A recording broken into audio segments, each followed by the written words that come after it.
안녕하십니까. 전세계 신 CBN 청취자 여러분, 하나님의 말씀으로 사랑과 행복 전하는 CBN 교과방송의 정수희 인사드립니다.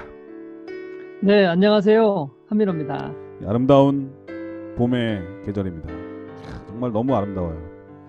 그런데 이 네, 아름다운 이 봄을 이 코로나 때문에 많이 못 본 것이 정말 안타깝습니다. 이 봄하니까 생각나는 게 하나 있는데, 목사님 꿀을 좋아하십니까? 꿀이요. 네. 네, 꿀 좋아하죠. 네. 그런데 이 꿀 1kg을 꿀벌들이 만들기 위해서는 이 꽃을 몇 번이나 왔다 갔다 해야지 이 꿀을 만들 수 있을 것 같습니까? 글쎄요. 네. 한 번도 생각해보지 않았는데 지금 드는 생각은, 야, 그 작은 벌이 1kg의 꿀을 만들어내려면 정말 어마어마한 숫자겠다라는 생각이 드는데요. 네, 저도 뭐 그런 거 생각도 안 해보고, 그리고 또 이런 거를 쉴 생각을 하는 사람이 있었을까 이런 생각을 했었는데, 네. 최근에 이 그 전 호남 삼육 교장 선생님이셨던 최용석 교장 선생님께 쓰신 글을 제가 잠깐 읽었는데, 거기에 보니까는 꿀벌들이 꿀 1kg을 만들기 위해서는 자그마치 560만 송이의 꽃을 쉼없이 들락날락 거려야 이 꿀을 만들어낸다고 합니다. 그러니까는 100g을 만들기 위해서는 56만 송이를 찾아야 되고, 10g을 위해서는 5만 6천 송이를 찾아야 되고, 단 1g을 위해서는 5,600송이의 꽃을 찾아서 들락날락 해야만 이 귀한 꿀을 얻을 수 있다고 하는 거죠. 그러고 보니까는 이 아름답고 달콤한 이 꿀 한 방울은 우리에게는 그냥 단순하게 맛있는 꿀이지만은, 꿀벌의 입장에서는 이거는 고난과 고통과 인내의 결실 아니겠습니까? 근데 그들의 그런 희생 때문에 우리의 달콤한 맛을 경험할 수가 있는 거죠. 그러고 생각해 보면은 세상의 아름다운 모든 것들은 그나마 이렇게 유지될 수 있었던 것은 희생의 법칙이라는 생각이 듭니다. 네. 그런데 사람만이 너무 이기적으로 살아가는 것 같아요. 이 코로나 바이러스를 네. 통해서 우리의 이기심을 한번 돌아보고 더 많이 봉사하면서 우리의 희생을 통해서 다른 사람이 기쁨을 주고 세상을 아름답게 바꿔나가는 우리의 마음이 좀 필요하지 않을까, 그런 생각이 듭니다.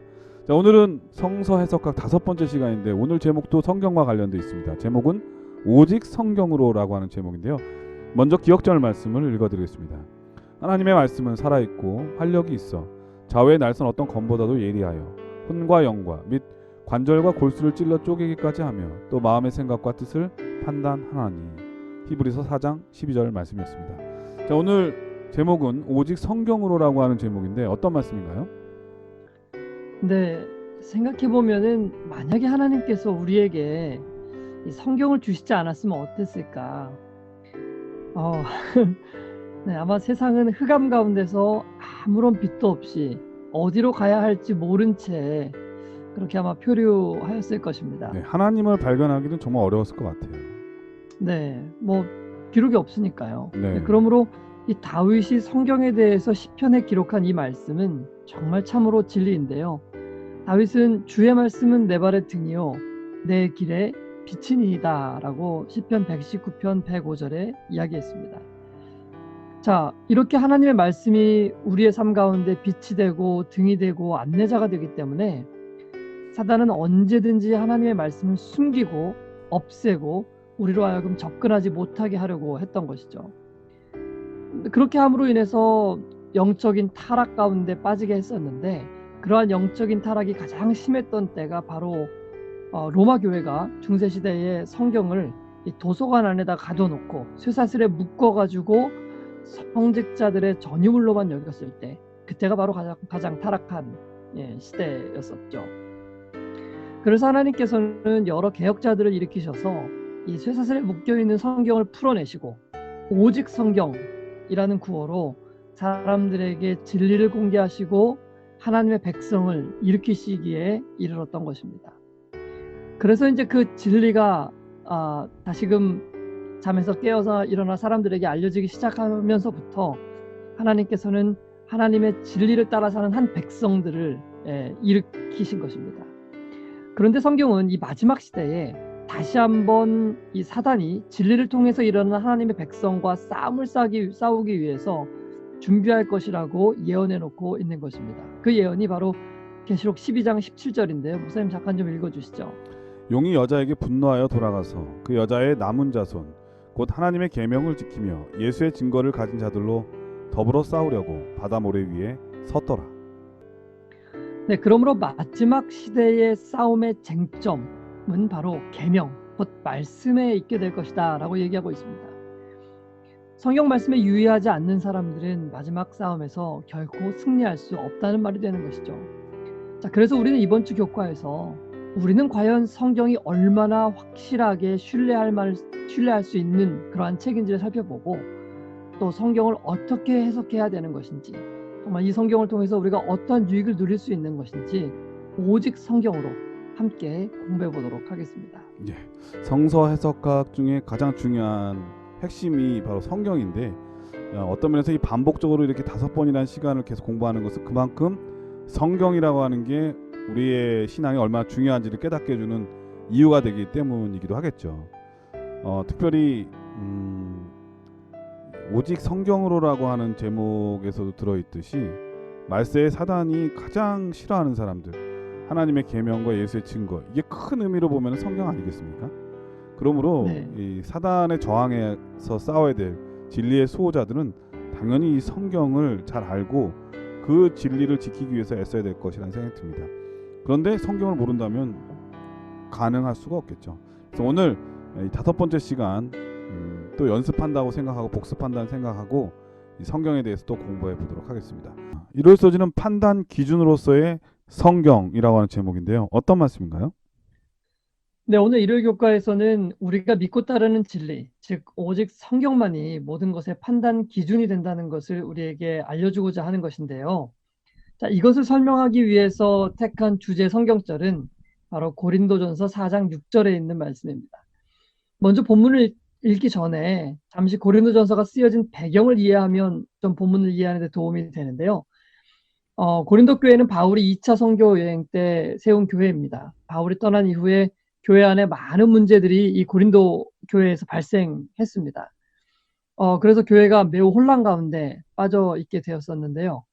그 중에 가장 심각한 문제 중에 하나가 바로 분파가 형성되는 거였습니다. 네. 어떤 사람들은 뭐 아볼로를 따랐고, 어떤 사람들은 바울을 따랐고, 또 어떤 사람들은 베드로를 따른다고 주장하면서 교회 안에 큰 혼란이 불어닥친 것이죠. 그래서 고린도전서에서 이 사도 바울이 가장 우선적으로 다루고 있는 문제가 바로 이 분파에 대한 부분인데요. 바울은 에베소에 머물고 있을 때 이 고린도에 편지를 보내면서 이러한 문제들에 대해서 다뤄 주었고, 그 첫 번째로 다룬 내용이 바로 이 분파에 대한 것이었습니다. 먼저 고린도전서 4장 6절 있는 말씀 읽어드리겠습니다. 형제들아, 내가 너희를 위하여 이 일에 나와 아볼로를 가지고 본을 보였으니 이는 너희로 하여금 기록한 말씀 밖에 넘어가지 말라 한 것을 우리에게서 배워 서로 대적하여 교만한 마음을 먹지 말게 하려 함이라. 네, 앞뒤 문맥 없이 그냥 이 구절만 딱 읽어보면은 이게 무슨 말 하는 것인지 좀 의미를 좀 이해하기가 조금은 어렵습니다, 이 구절이. 그래서 이 현대인의 성경으로 다시 한번 좀 읽어드리겠습니다. 형제 여러분, 나는 여러분을 위하여 나 자신과 아볼로의 경우를 들어서 말하였습니다. 그것은 여러분이 기록된 말씀의 범위를 넘어서지 말라는 말의 의미를 우리에게서 배워서 어떤 사람은 자랑하고 어떤 사람은 멸시하는 일이 없도록 하기 위한 것입니다. 네, 여기서 바울은 먼저 고린도 성도들에게 나는 여러분을 위하여 나 자신과 아볼로의 경우를 들어서 말하였습니다. 이 말은 예를 들어서 이미 얘기했다는 것입니다. 그러니까 지금 그 분파에 대한 것을 1장부터 지금 4장까지 이어서 계속 설명하고 있었거든요. 네. 그래서 앞에서 이미 자신과 아볼로에 대한 어떤 예를 들었다는 것입니다. 그럼 그 예는 무엇이었냐면 바로 바울은 자신은 심었고 아볼로는 물을 주었고 어떤 사람은 털을 닦았고 어떤 사람은 뭐 그 위에 세웠다 하는 그런 이야기를 하면서 그리스도인들은 모두가 함께 일꾼으로서 협력하며 일하는 관계지 어떤 적대적인 관계가 아니라는 것을 지금 사도 바울은 이야기하고 있었던 것입니다. 네. 네, 이 말인즉슨 지금 이야기한 것처럼 아볼로도 그리고 나도 모두 주님의 일꾼이기 때문에 그러므로 어떤 사람은 자랑하고 어떤 사람은 멸시하면 이게 안 된다. 모두가 다 하나님의 일꾼이니까 이 이야기를 바울이 지금 한 것입니다. 그런데 네. 바울은 이 이야기를 하면서 한 가지를 추가로 더 언급하고 있는데 그것이 뭐냐면 이는 너희로 하여금 기록한 말씀 밖으로 넘어가지 말라 한 것을 우리에게 배워서 서로 대적하여 교만한 마음을 먹지 말게 하려 함이라 라고 이야기하는 것입니다. 즉 교회 안에 편가르기가 없어지고 모든 사람들이 은혜 안에 거하기 위해서는 기록된 말씀 그 너머로, 그 밖으로 넘어가지 말아야 된다는 것을 지금 사도 바울이 강조하고 있는 것입니다. 말씀을 올바로 해석하고 말씀을 올바로 이해하고 깨닫는 것이 중요하다는 것이죠. 교회 안에 분란이 없고 연합과 평안이 있으려면 성경에 대한 올바른 이해가 기초가 되어야 한다는 것을 사도 바울은 말하고 싶었던 것입니다. 이 말은 오늘날에도 너무나 분명한 진리죠. 왜 오늘날 이렇게 많은 교파들과 분쟁들이 생겨나는가? 바로 바울이 말한 기록된 말씀 밖으로 넘어가기 때문인 것입니다. 그러므로 오늘 우리에게 중요한 것은 우리의 모든 믿음과 깨달음 그리고 진리들을 오직 성경 말씀에 비추어서 판단해야 하며 또 그 말씀 안에 그것들을 이해하고 깨달아야 한다는 것입니다. 이러한 사도 바울의 감면을 우리 모두가 잊지 않게 되시기를 바랍니다. 네, 이럴 써지는 판단 기준으로서의 성경이라고 하는 제목입니다. 만약에 이 운동 경기를 할 때 금이 없다면 어떻게 될까요?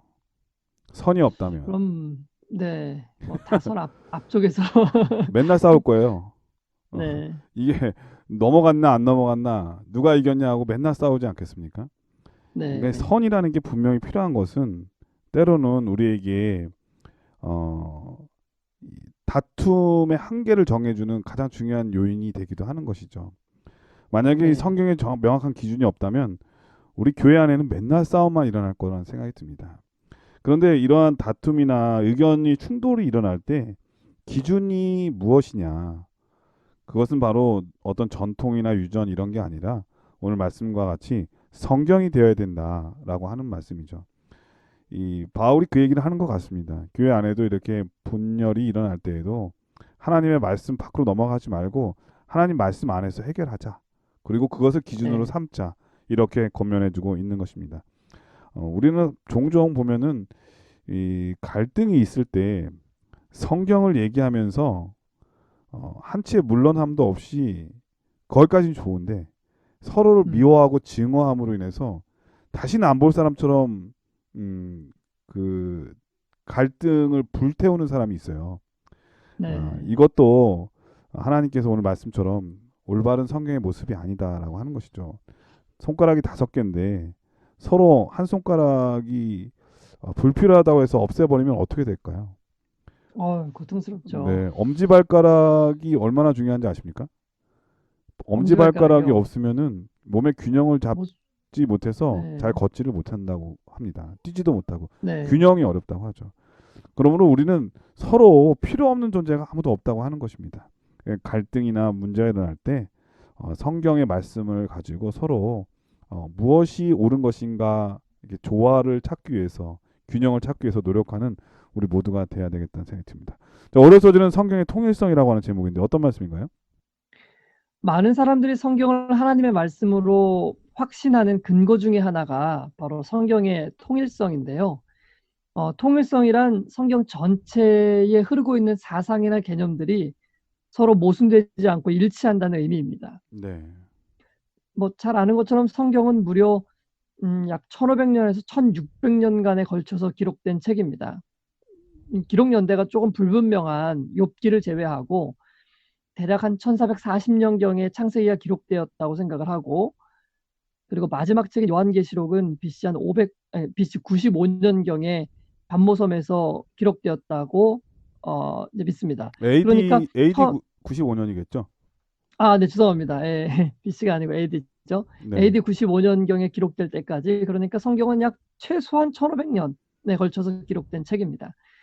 그러니까 몇십 년도 아니고 몇백 년도 아니고 1000년하고도 500년이 지나는 동안 기록된 책이 성경인데요. 네, 우리가 뭐 잘 아는 이 조선 왕조의 500년의 기간보다 무려 3배나 긴 기간 동안에 기록된 책이 바로 성경입니다. 그런데 조선 왕조 500년을 기록한 그 조선 왕조실록을 좀 생각해 보면 네, 그 실록을 기록한 정말 수많은 그 사관들이 있었을 텐데 그 사관들이 그 실록을 기록하면서 각기 여러 가지 생각들을 그곳에 기록해 놓았을 것입니다. 그런데 과연 그 모든 사관들의 생각들 그리고 기록들이 그 기록들을 관해서 어떤 통일성을 발견할 수 있을까? 어떤 한 주제에 대해서 모두가 동일하게 생각할 수 있을까? 불가능한 그래도 것이죠. 네, 조선왕조실록 500년 그 네, 실록이 그나마 이렇게 보존할 수 있었던 것은 사관이 네, 역사적인 일들을 계속 써왔기 때문에 가능한 거죠. 네, 맞습니다. 그런데 이 네, 성경은 역사만 들어있는 게 아니거든요. 예언과 네, 계시도 들어있잖아요. 그래서 좀 맞아요. 다른데 중요한 네, 건 만약에 한 사람이 2000년 정도 산다면 네, 가능해요. 성경도. 맞아요. 네, 네, 그렇죠. 처음부터 끝까지 1600년 동안 쓸 수 있잖아요. 2000년 사니까. 네, 그래가지고 기승전결로 해가지고 쫙 쓸 수 있는데 음, 그렇지 그렇게 할 수 없잖아요. 사람이 2000년 이상 사는 사람이 아무도 없잖아요. 그러니까 짧은 인생을 맞습니다. 사는 사람이 계속 이어서 쓰는데 계시와 네, 예언 그다음에 균형과 조화를 이렇게 이룬다고 하는 것은 사실 불가능한 일이거든요. 그렇기 때문에 그렇죠. 하나님께서 감동하시고 입은 사람이 쓰지 않으면 안 되는 거죠. 저자는 그래서 하나님 한 분 외에는 불가능할 수밖에 없다. 근데 이제 이 맞습니다. 사화 그러니까 조선실록 같은 경우에는 사관이 매번 그냥 계속 쓰는 거잖아요. 그때 당시 일어난 사건들만. 뭐 그렇죠. 앞 자기 생각도 네, 기록하고. 그 앞에 있었던 네, 것을 뭐 계시하거나 뭐 미래를 예언하거나 그럴 수는 없잖아요. 음, 네. 그렇죠. 그러니까 뭐 앞에 어떤 사관이 어떠한 주제에 대해서 그는 이렇게 생각할 수 있는데 또 다른 사관은 그 주제에 대해서 다르게 생각할 수가 있는 거거든요. 그러니까 그렇죠. 어떤 사안들에 대해서 통일성을 찾는 것은 불가능한 것입니다. 그러나 이 무려 1600년에 걸쳐서 여러 명의 기록자들이 기록한 이 성경에서는 한 채 오차도 없는 이 통일성이 발견되어지는 것이죠. 그러니까 성경은 예수 그리스도라는 한 주제, 한 소망, 한 흐름을 가지고 기록이 되어 있는 것입니다. 이거 어떻게 가능하냐? 목사님께서 말씀하신 것처럼 그 저자가 사람이 아니고 네. 바로 하나님이셨기 때문에 가능했던 것이죠.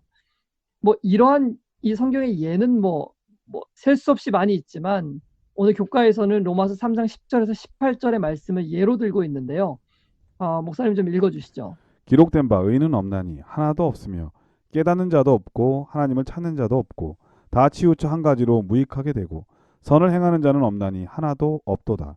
저희 목구멍은 열린 무덤이요 그 혀로는 속임을 베풀며 그 입술에는 독사의 독이 있고 그 입에는 저주와 악독이 가득하고 그 발은 피 흘리는데 빠른지라 파멸과 고생이 그 길에 있어 평강의 길을 알지 못하였고 저희 눈앞에 하나님을 두려워함이 없느니라 함과 같으니라. 바울이 이 구절을 기록할 때요. 이 구절은 구약 성경 여러 곳에 있는 성경절들을 이제 인용해서 조합을 해가지고 기록한 것이거든요. 이제 그 성경절들은 전도서 7장 20절, 그다음에 10편, 14편 2절로 3절, 그리고 5장 9절, 10, 10편 10장 7절, 그다음에 이사야 59장 7절, 8절의 성경절들을 다 모아가지고 이렇게 기록을 한 것입니다. 시편, 전도서, 아가 이런 책들은 동시대 글들이 아니거든요.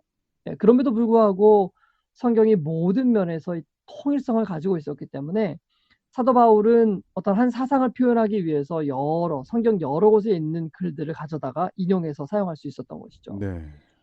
네, 이뿐만 아닙니다. 성경에는 무수히 많은 통일성들이 존재하는데 성경 전체에 그런 통일성이 있다고 봐도 무방합니다. 욥기를 제외하고 처음 기록되었다고 생각되지는 창세기에 보면은 창세기 3장에 뱀이 등장해서 하와를 유혹하죠. 그런데 그 뱀이 누구인지에 대해서는 그때로부터 1600년도가 지나서 기록된 요한계시록 12장 9절에서 그 뱀의 존재가 누구인지를 더 정확하게 이야기하고 있는 것입니다. 또 창세기 4장에 등장하는 가인과 아벨의 이야기는 성경 전체를 흐르면서 구원받는 자와 멸망받는 자에게서 나타나는 어떤 특징들을 정의해주고 있고 성경 곳곳에 모든 면에서 그러한 어떤 특징들이 동일하게 나타나게 되는 이게 것이죠. 참 놀라운 거는 아까 네, 조선실록 얘기했잖아요. 네, 조선실록은 사관이 네, 썼잖아요. 왕조실록. 네, 왕조실록. 네, 사관이 그 일을 하는 사람이 계속 썼잖아요. 네, 근데 성경의 저자는 다 사관들이 아니에요.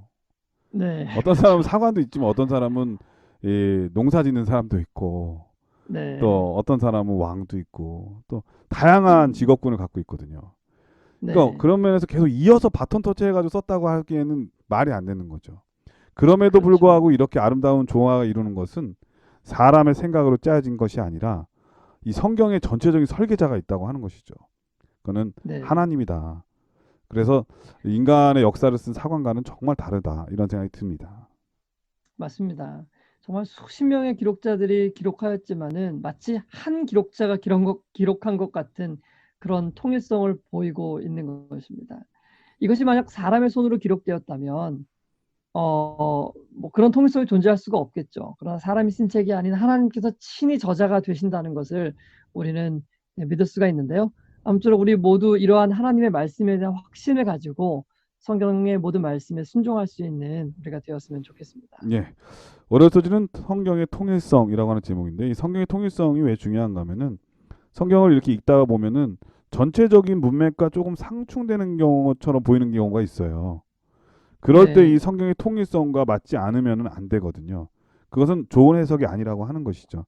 그러므로 네, 성경 전체가 흐르는 통일적인 의미가 무엇인지를 알고 그 의미를 깨달아야 잘못된 길로 벗어나지 않는 성경의 말씀의 기준에 선에서 벗어나지 않는 해석이 될 것이라고 하는 생각이 드네요. 자, 화요일 소지는 성경의 명확성이라고 하는 제목인데 어떤 말씀인가요? 이 명확이라는 말은 명백하고 확실하다는 뜻이죠. 자, 그렇다면 이 세상에 있는 것 중에서 과연 명백하고 확실한 것이 있을까요?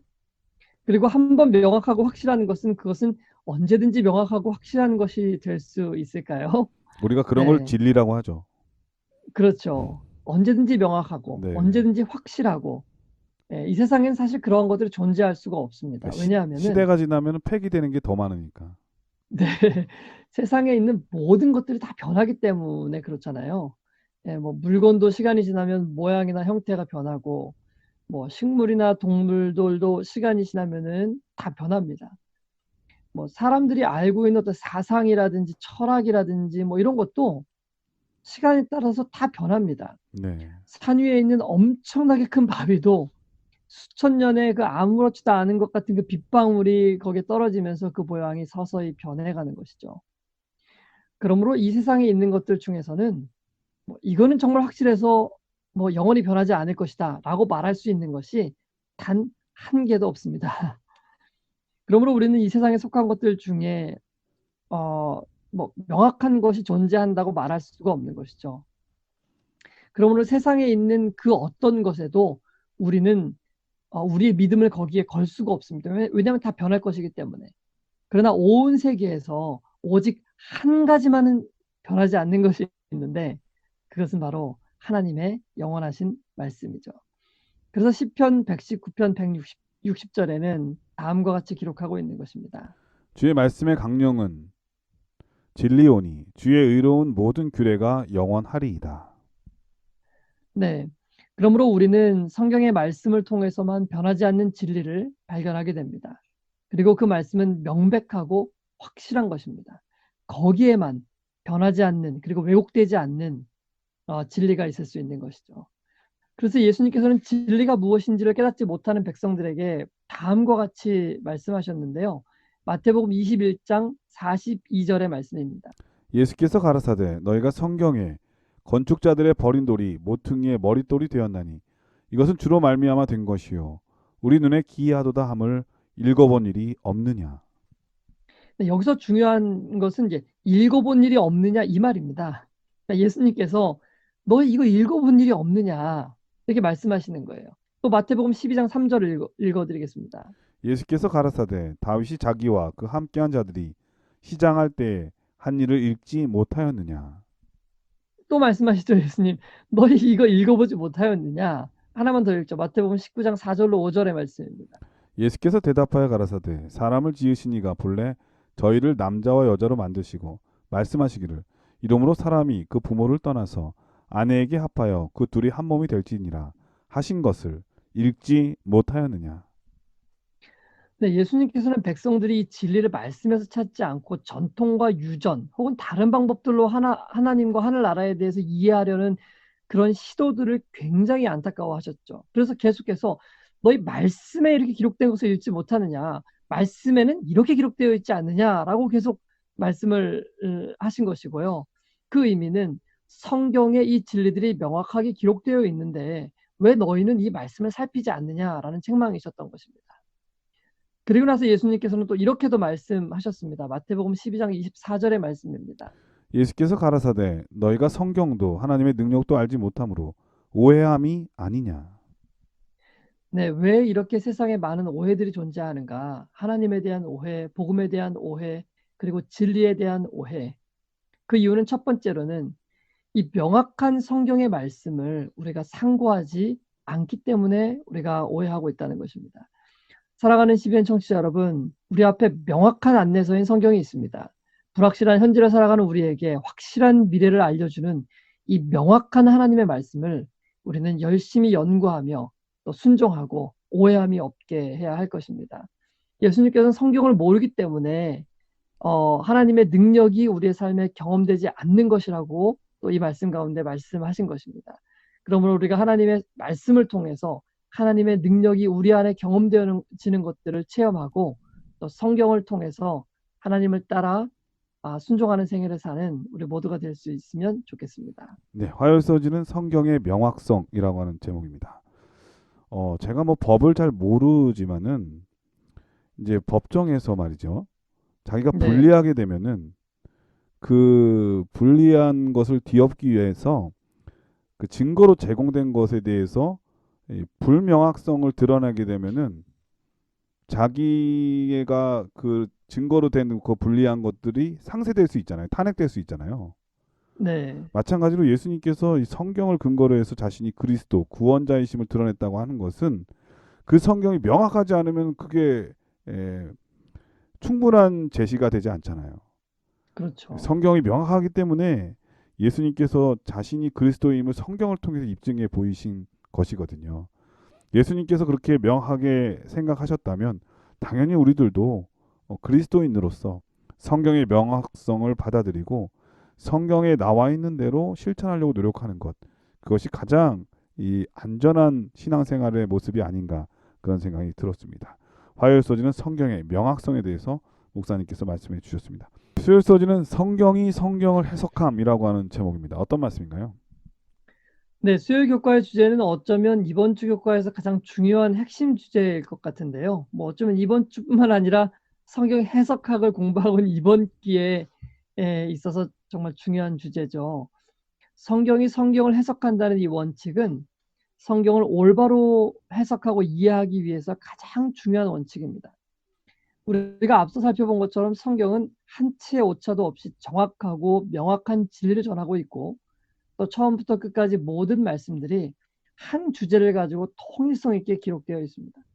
그렇기 때문에 성경의 한 구절을 이해하고자 할 때는 우리가 성경 밖에 다른 곳에서 어떤 해석을 찾아오는 것이 아니고 성경 안에서 그 해석을 찾아내야 하는 것입니다. 뭐 예를 한번 들어보죠. 우리 다니엘서를 우리가 지난주에 공부했는데 다니엘서 7장 25절에 보면 성도는 그의 손에 붙임바되어 한 때와 두 때와 반 때를 지내리라 라는 이 구절이 있습니다. 네. 여기서 한 때와 두 때와 반 때는 얼마의 기간을 의미하는 것일까? 많은 사람들이 한 때와 두 때와 반 때를 해석하기 위해서 성경 밖에서 그것들을 막 가지고 오면 모두 잘못된 해석일 수밖에 없습니다.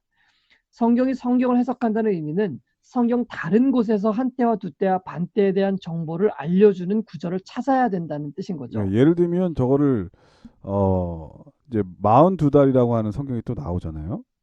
그렇죠. 근데 어떤 네. 분들은 그것 때문에 이게 양력이냐 음력이냐 이런 걸 얘기하는 사람들이 있어요.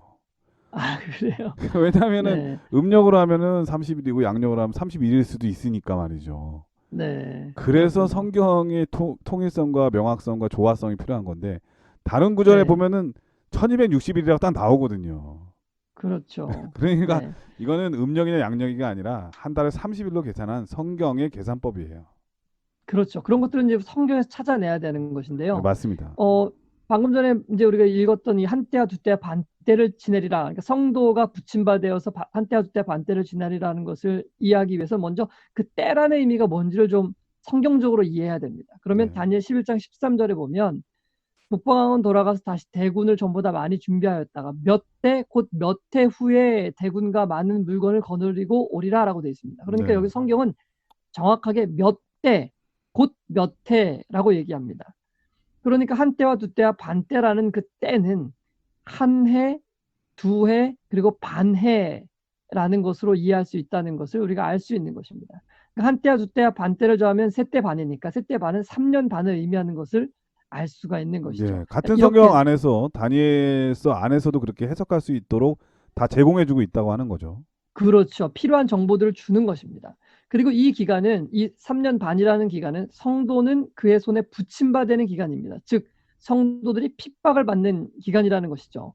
그런데 이 성도들이 핍박을 받는 기간에 대해서 요한계시록은 또 다음과 같이 얘기를 하고 있거든요. 요한계시록 12장 13절로 14절 목사님 좀 읽어주시죠.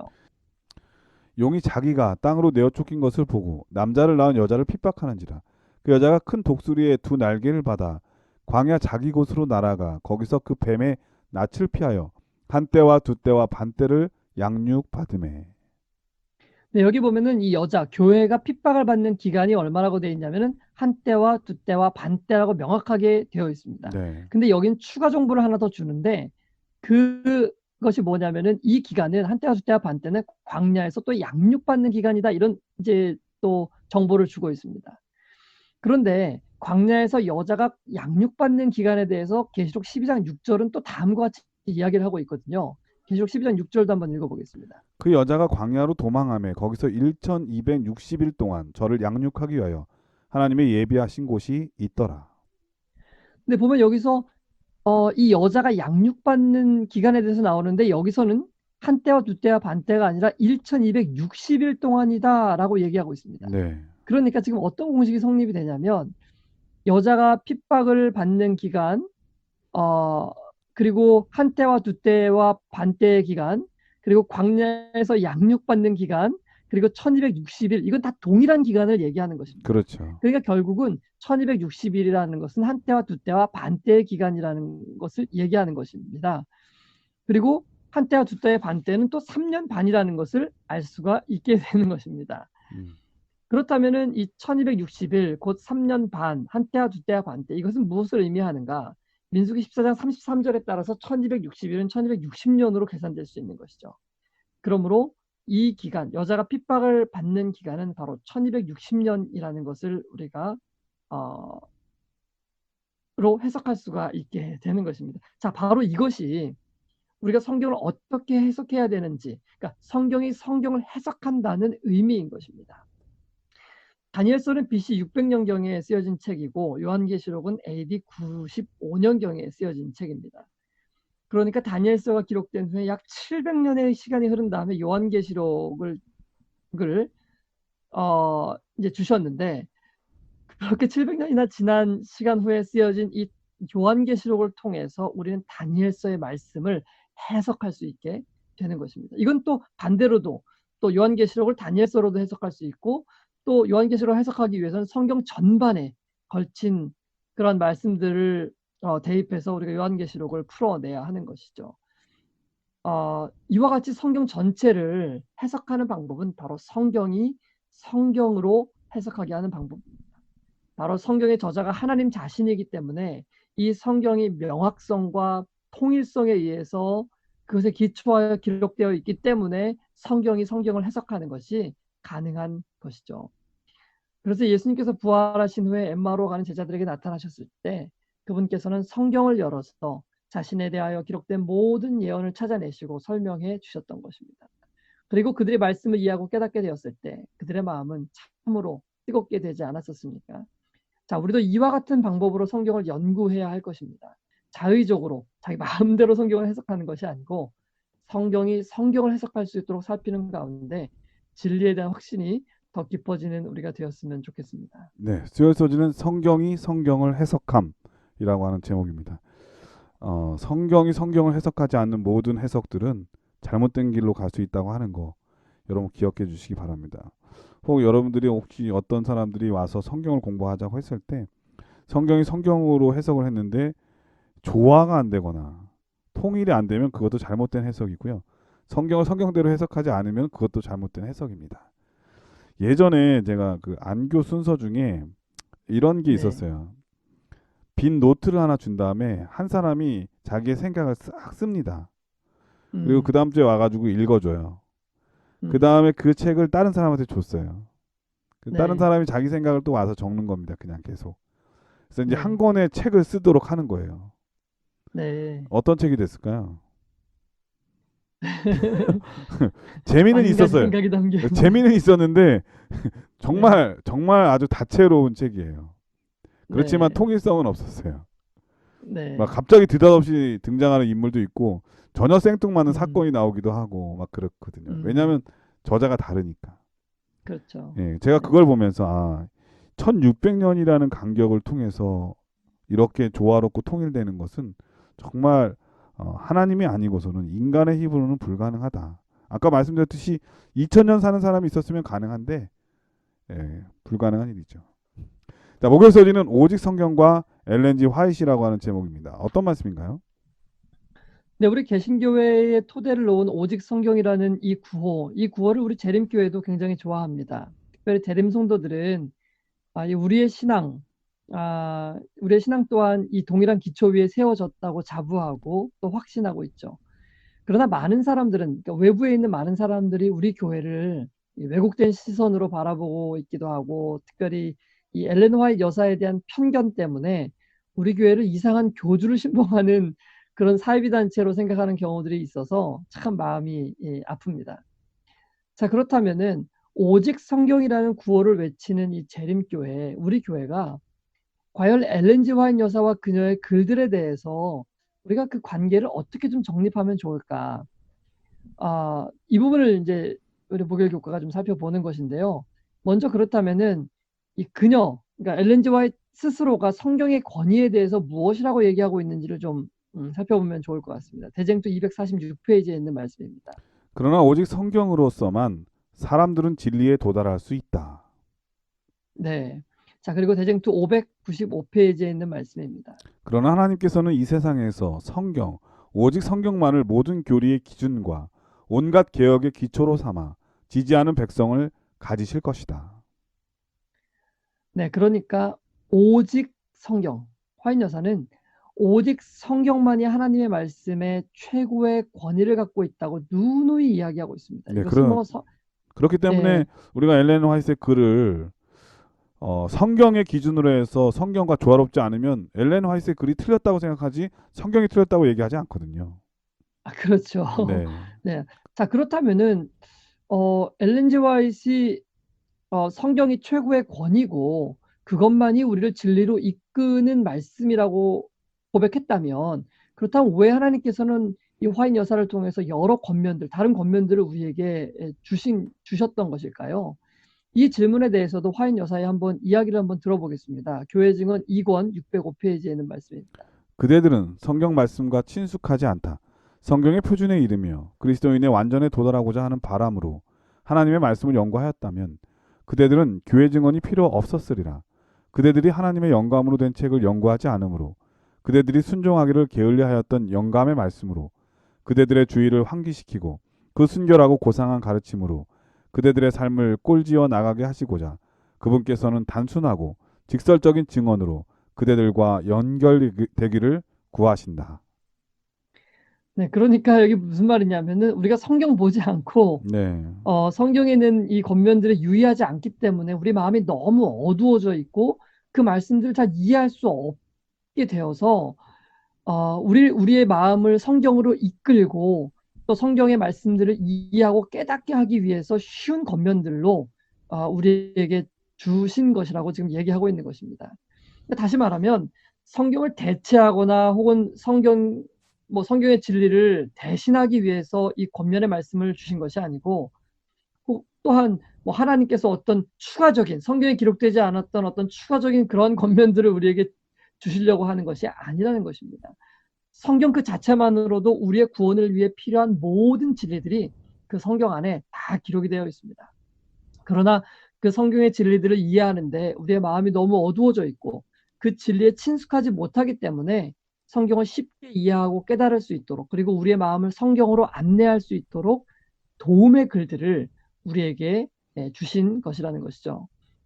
그래서 엘렌 지 화이트 여사는 1903년 1월 20일자 이 어드벤트 리비언 사바스 헤럴드라는 그 잡지에서 본인의 글은 단지 사람들을 더 큰 빛으로 인도하기 위한 작은 빛이라고 설명하였던 것입니다. 그렇습니다. 우리에게 귀한 선물로 주신 이 증언의 말씀들은 우리를 성경의 진리로 인도하기 위하여 주신 것이지 성경을 대체하기 위하여 주신 것이 아니라는 것입니다. 화인 여사의 글들을 정직한 마음으로 읽고 진리를 찾기 위해 나아간 모든 사람들은 반드시 성경을 하나님께서 주신 최고의 권위로 여기고 신뢰하게 되는 것입니다. 이것은 정말 많은 사람들의 경험 가운데서 실제로 입증된 것이고요. 예, 그 중에 한 사람이 바로 저입니다. 네. 저는 이 화인 여사의 글들을 너무나 사랑하고 그 글들을 통해서 성경에 대한 더욱 깊은 어떤 이해와 깨달음에 이르게 되었고 또 하나님을 더욱더 사랑하게 되었습니다. 그래서 저는 이제까지 화인 여사의 글들을 읽으면서 성경과 모순되는 구절들을 발견하지 못했었고요. 때때로는 이해하지 못한 어떤 구절들이 그러니까 저희 부족 때문에 성경과 조화시키는데 어려움이 있었지만 시간이 걸리면서 그 문제들에 대해서 해결이 되고 조화되는 것들을 보게 되었습니다. 때때로는 물론 더 깊은 성경 연구가 요구되기도 했고 또 그런 과정들을 통해서 그런 모든 글들이 성경과 통일성을 이루고 있다는 것을 깨닫게 되었습니다. 이것은요, 비록 엘렌 G 화이트의 글들이 성경은 아니지만 성경을 기록할 때 주셨던 그 동일한 영감이 그녀를 통해서 역사했다는 것에 대한 가장 확실한 증거라고 생각하는 것입니다. 사랑하는 CBN 청취자 여러분, 만일 성경 말씀을 읽는 것이 우리에게 단단한 음식처럼 느껴지고 또 그것을 이해하는데 어려움이 좀 느껴지신다면은 우리에게 주신 죽과 같은 말씀인 화인 여사의 시대의 소망의 글들을 한번 좀 읽어보면 좋을 것 같습니다. 그러면 우리는 이 죽처럼 부드러운 말씀을 통해서 점점 우리의 신앙이 자라게 되고 장성한 분량에 이르게 돼서 단단한 음식, 하나님의 말씀인 성경 말씀이나 이런 것들도 훨씬 즐겁게 그리고 기쁘게 먹을 수 있는 사람으로 변하게 될 것입니다. 이것이 바로 화인 여사의 글을 우리에게 주신 목적이기 때문입니다. 자, 그러나 뭐 이렇게 하든 저렇게 하든 오직 성경만이 우리의 최고의 권위라는 것은 영원토록 변함이 없는 진리입니다. 그리고 화인 여사의 글들을 통해서 우리가 성경으로 인도되고 또 모든 사람들은 반드시 오직 성경만을 최고의 권위가 있는 살아계신 하나님의 말씀으로 여기게 될 것입니다. 이러한 경험이 오늘 우리 모두의 삶에 나타나게 되기를 바랍니다. 예, 목요 서지는 오직 성경과 엘렌 G 화이트라고 하는 제목이었는데요. 이 얘기를 하기 전에 가끔씩 제가 친한 그 동료는 저에게 이 목사님이 쓴 글이 좋다고 하면서 저한테 책을 추천하는 경우가 종종 있었거든요. 네, 지금도 여전히 좋은 책이 있으면 저에게 권면합니다. 근데 그 책이 그 신앙 서적이라든지 신학 서적이 좋다고 하는 기준은 어디에 있을까? 그냥 단순한 읽으니까 좋다 이런 뜻이 아니라 성경의 말씀과 조화되기 때문에 그 책이 좋은 책이고 그 저자가 참 영성 있는 사람이라고 판별할 수 있는 것 아니겠습니까? 네, 만약에 동떨어져 있다면 그거는 아무리 글을 잘 써도 성경과는 상관없는 책이잖아요. 그렇죠. 예, 오늘 목요소지의 엘렌 화이트의 글들은 약 10만 페이지 정도 된다고 합니다. 어마어마한 분량인데 10만 페이지. 네, 그 네, 어마어마한 분량의 글들 가운데 그 글들이 영성 있는 글, 영적인 글이라고 하는 것이라고 하는 기준은 무엇인가 하면 성경 위에 두기 때문에 우리가 성경 위에 두기 때문에 권위를 두기 때문에 좋은 책이 아니라 성경을 기준으로 해서 비추어 보니까 너무나 좋은 책이기 때문에 아름다운 책인 것이죠. 그리고 네, 영감 있는 책이라고 말할 수 있는 것입니다. 그렇기 때문에 그 글을 쓴 엘렌 화이트이 돋보이게 되는 것이죠. 마찬가지로 그 기준이 성경에 있다고 하는 것을 제가 말씀드리고 있는 것입니다. 세상에 있는 모든 책들도 다 그렇습니다.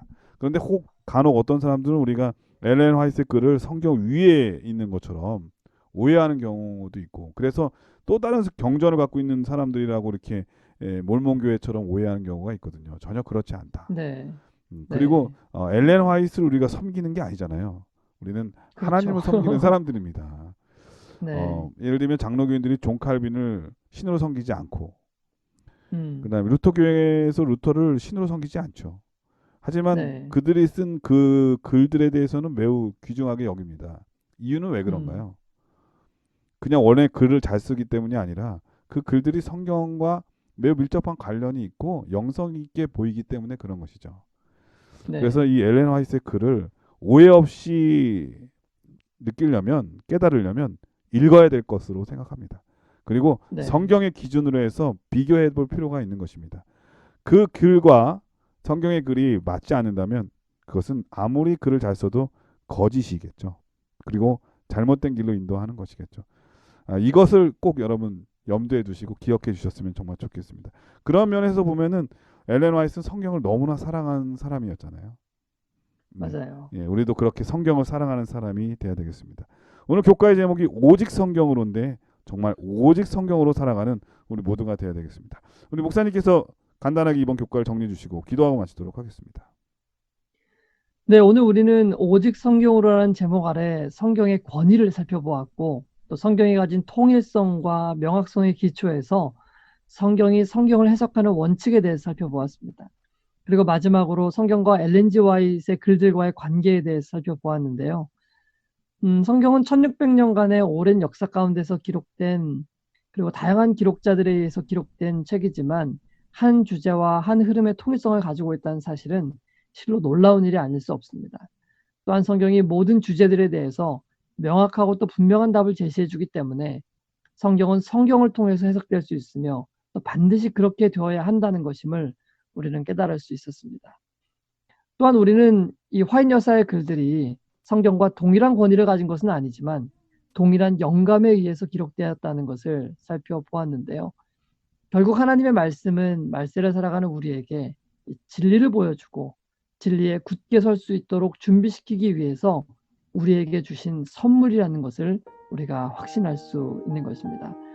이렇게 우리에게 주신 귀한 진리의 말씀들을 우리가 항상 살피고 연구해서 마지막 시대의 말씀의 진리에 굳게 서는 우리 모두가 되었으면 좋겠습니다. 마지막으로 화이트 여사의 글을 통해서 하나님의 말씀을 가까이 하라는 권면을 우리 마음속에 좀 새기면서 오늘 교과를 정리하면 좋을 텐데요. 가려법은 기별 3권 33페이지에는 이렇게 기록하고 있습니다. 성경을 그대의 음식으로, 그대의 끼니로, 또한 그대의 음료로 삼으며 그 원리를 그대의 품성의 요소로 삼을 때 그대는 하나님께로부터 권면을 받는 법을 더욱 잘 알게 될 것이다. 나는 오늘 그대 앞에 귀중한 말씀을 높인다. 아무쪼록 이 권면을 통해서 오늘 우리의 마음속에 오직 성경만이 우리를 인도하는 참된 안내자가 된다는 그 확신에 이르게 되는 우리 모두가 되었으면 좋겠습니다. 예, 목사님의 기도로 교과를 마치도록 하겠습니다. 하나님, 오늘 말씀을 통해서 성경이 얼마나 놀라운 책이고 명확성과 통일성을 가지고 이 말씀을 우리가 믿고 신뢰할 수 있는지를 살펴보았습니다.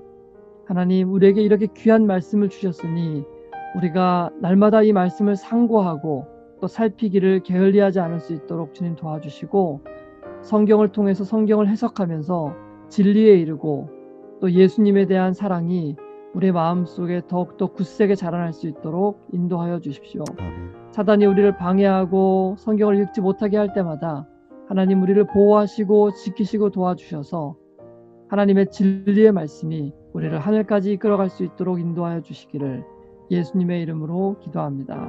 아멘. 아멘. 전 세계 계신 CBN 청취자 여러분, 저 과일이 맛있는지 안 맛있는지는 먹어봐야 압니다. 보기만 해서는 안 되죠. 저 사람이 진짜 좋은 사람인지 아닌지는 사귀어봐야 하는 것이죠. 보기만 해서는 안 됩니다. 성경도 마찬가지입니다. 겉표지만 보고서 이게 어떤 책이니 저런 책이니 아니면 부분만 읽고서 이 책이 어떤 책인지 저떤 책인지 하면은 안 된다는 것이죠. 처음부터 끝까지 열심으로 읽은 다음에 이 책이 어떤 책인지 보신다면 여러분들은 성경을 사랑하는 사람이 될 것이라고 확신합니다. 한 주일 동안 이 성경의 말씀을 통해서 우리를 심란하고 어지럽게 만드는 세상의 모든 문제 가운데 빛 되시는, 등불 되시는 이 성경을 통해서 여러분들의 길이 행복해지고 또 순탄한 길이 되기를 간절히 축원드리며 저희는 다음 주에 더 좋은 모습으로 찾아뵙도록 하겠습니다. 안녕히 계십시오. 안녕히 계세요.